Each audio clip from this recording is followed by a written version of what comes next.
Yo, what's up, LDBC? It's the Box Mouth coming back with another video. Let's talk about Triple G versus Danny Jacobs for a minute. That's a good fight. The Fast King said he wanted everybody to do a response video to his response. And, I gotta sit down and say I don't know what's gonna happen. I know the people in my camp when it comes to GGG or Triple G and Danny Jacobs. I know if he beats Danny Jacobs, they're gonna give him credit.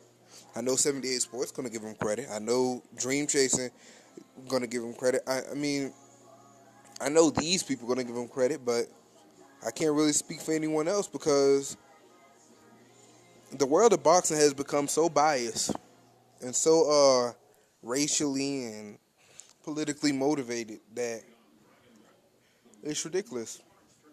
By the way, have y'all noticed that all HBO's biggest fight have been black versus white in this year? Because we had, let's see, well, to come this year to come, well, not this year to come, but like this whole year, because we started off with Victor Postal versus Terrence Crawford.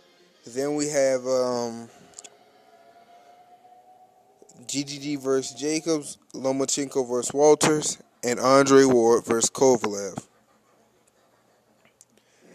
Okay, what's the common denominator? There's black versus white. GGG is black versus white. Either way, and this is what I say, either way, if Danny Jacobs wins, he gets full credit. GGG wins, he gets full credit. But you have to understand that before boxing, before anything, it's nationality. People are going to cling to the people that they want to see or the people that's like them. White people, regardless if the person is from another country or not, are going to cling to someone with the same skin color. Okay, no one cares about blood, race. No one cares about, where you come from, just the same skin color itself. And this is what people don't understand. It's a natural, familiar feeling that you get when you see someone who's your same color. So, with this being said, of course, you're going to have black people rooting for GGG. You're going to have black people rooting for Jacobs and white people rooting for GGG. And this is to say that when the disclaimers come, or if GGG does, that's too much. GGG, if Triple G does beat Daniel Jacobs, hey, he beat him. That's a good name on his resume too.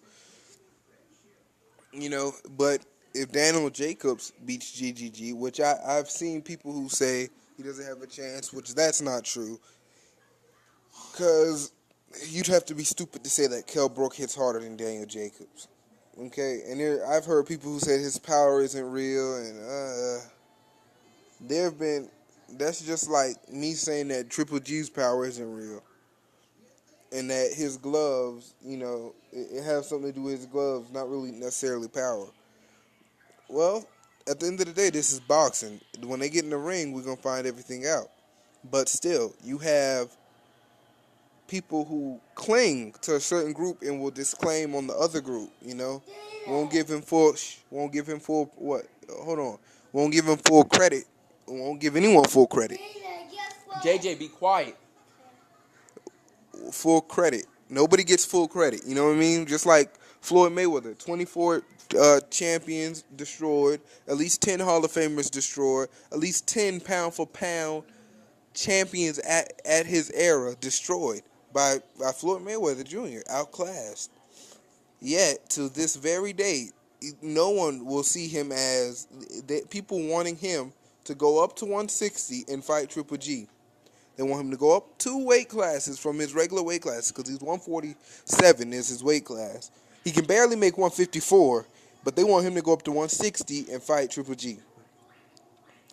Now, if this is not the stupidest thing I've ever heard, but it will be messed up. Now, listen, they want Floyd to go up 2 weight classes to fight Triple G.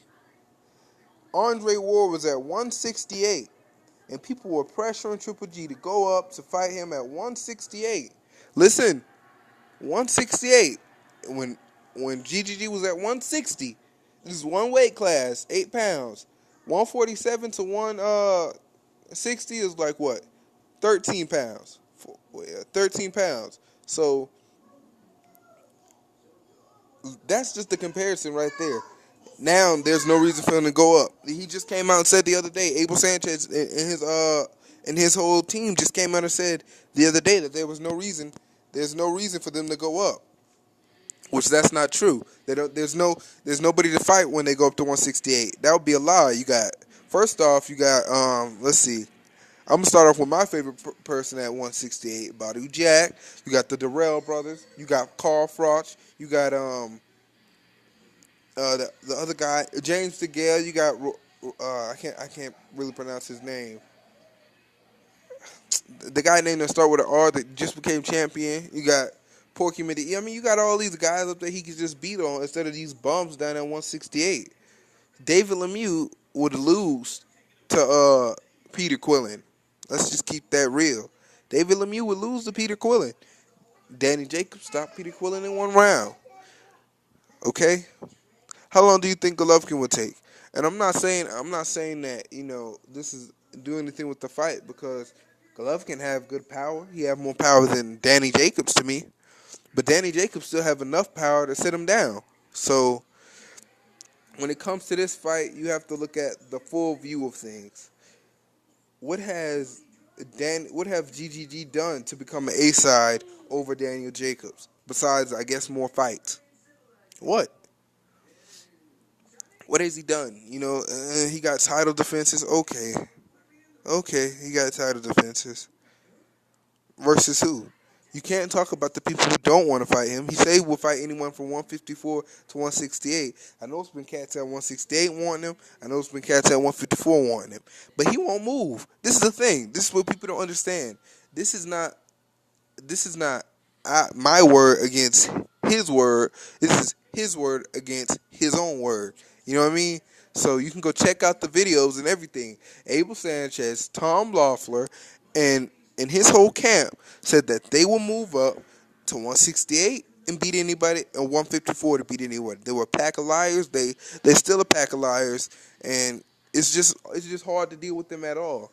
So if GGD doesn't get any credit, he beat Daniel Jacobs. You have to give him credit for that. But I'm just saying, look at the schematics of everything else. Everyone's saying we GGD detractors, but okay, let's look at this. You got people who are saying, okay, I'm gonna just do one real quick. Let's compare GGG to let's see, Adrian Broner. Let's compare GGG to Adrian Broner. Adrian Broner is 27 years old, 4-weight division champion, and has how many fights? 32 fights. Triple G, on the other hand, is 35 years old with 36 fights, 36 fights, I think. And, same weight class. So you have to look, who's more impressive? This guy, okay, Broner has 2 losses, but he hopped weight classes to get those losses. You know what I mean? So you have to be true with yourself. So you're saying that on pound or 1 pound for the same pound that GGG is better than Broner, but yet Broner has faced better competition. You know what I mean? The Sean Porter of 160, the Sean Porter's, or you know what? Let's take it. If GGG is at 160, let's make him hop 2 weight classes and then go to 175, and he can go up there and face Adonis Stevenson. Who wins? Adonis Stevenson. Do you know why? Because it's 2 weight classes below. Okay, so Broner goes up, hop 2 weight classes, and fights somebody who was on a knockout streak at this. Two weight classes to fight Maidana and gets knocked down twice and still keeps his continence and still keeps fighting. This is what people don't understand. They don't understand. They see all this bad stuff, and I'm unrelated to GGG, but they see all this outward stuff of some guy who's 27 years old. No, Terrence Crawford is 29 years old, and he has a case. But Broner's 27 years old, still living life, come from whatever background, and is doing pretty impressive things for 27 years old. But GGG, on the other hand, 35 years old, haven't done anything impressive. nothing impressive besides knock out a whole bunch of no name people, and you know stayed at the same weight class. And it wouldn't be so bad if GGG was younger and had the amount of fights he had, but he's older. He's almost over the bush, and this is what people don't understand. He's older. He's older. It's hard for him to get credit because okay, out of all your 36 fights, the one good fight that you had was Danny Jacobs. He's still gonna get pressure. I don't care. He's still gonna get pressure. You can't look at the one fight and then round that up to all 36. Floyd had 24 champions out of his 49-0 career.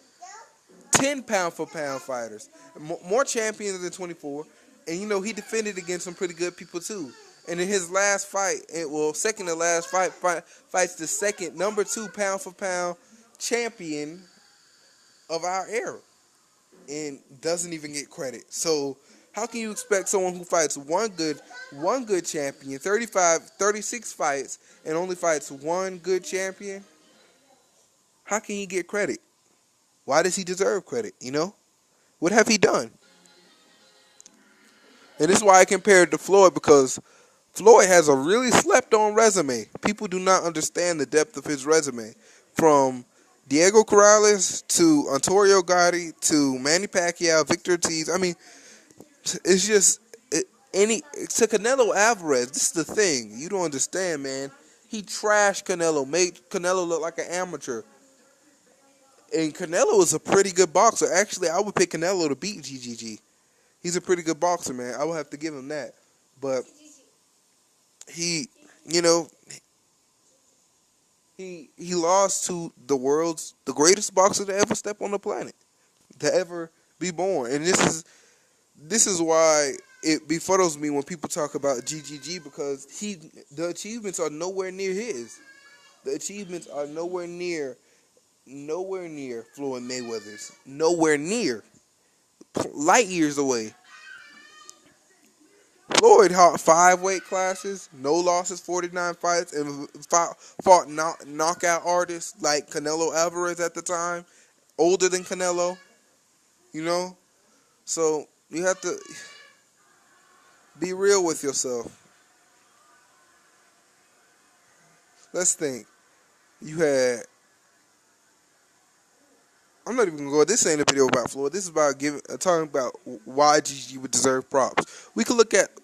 I'm gonna wrap this up. All in all, the GGG, if he were to beat Danny Jacobs, it would be a good fight. It would be good credit. I would give him credit for beating I would give him credit for beating Jacobs, but he would not get credit for his resume. He would not become a great fighter. He would not become pound for pound. That's all. That's all I got to say. He just wouldn't. It wouldn't even be right to make him pound for pound. Andre Ward won the Super 6 tournament. I mean, what else? What else do he need to do? Gold medalist in the Olympics. Lomachenko now, he don't deserve to be pound for pound either.